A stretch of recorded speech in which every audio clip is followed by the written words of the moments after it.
and birth story, usually quite harrowing, and so it continued.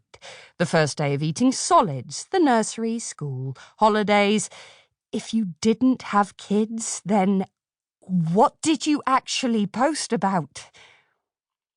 At first, I'd kidded myself that all was okay, that time was still on my side. Oh, well, at least Lydia Sotheby isn't pregnant. I mean, at school she was popular, but it looks like she's still stuck in a job she hates and has no partner.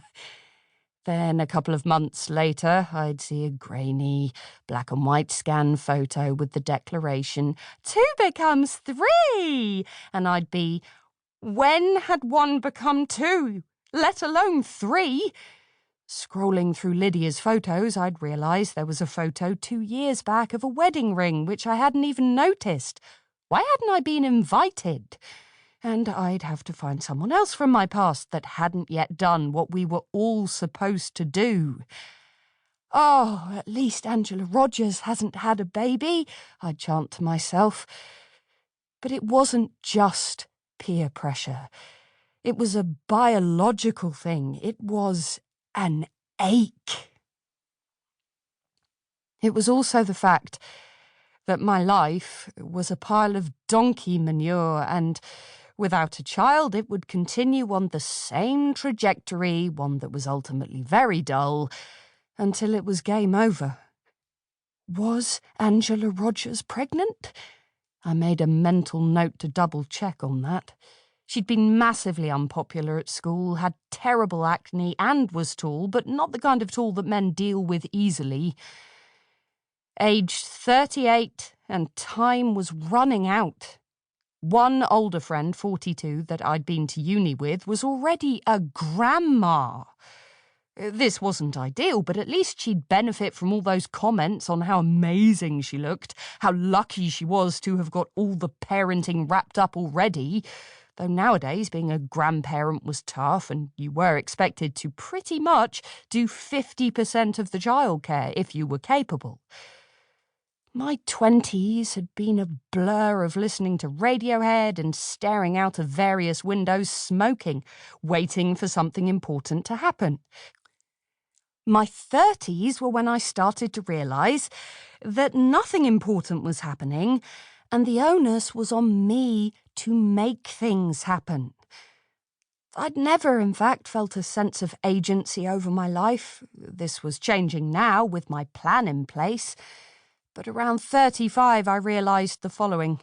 A, I was never going to be discovered. B, there was no such thing as a perfect man. C, I would never wear denim shorts and get away with it no matter how many carbs I cut out from my diet. Now, my social media was awash with tiny, scrunched-up faces and love heart emojis. Eddie arrived at 5:08 this morning and we're over the moon. #blessed. Tabitha came unexpectedly. How so? This evening, and we can't believe how lucky we are. #new parents loved up big time. We are excited to announce the arrival of our new baby. We can't stop pinching ourselves. How lucky are we? Was it luck, though? All these babies were planned, babies that arrived in long-term relationships. There was no photo of a woman staring into the camera with a blank expression on her face. Kate is happy to announce that nothing has happened of note. #no life. #no relationship. #no baby. #nada. Still waiting for something to happen, but nothing. Mum would have been disappointed. She'd always given me pep talks. You need to be the director of your own narrative.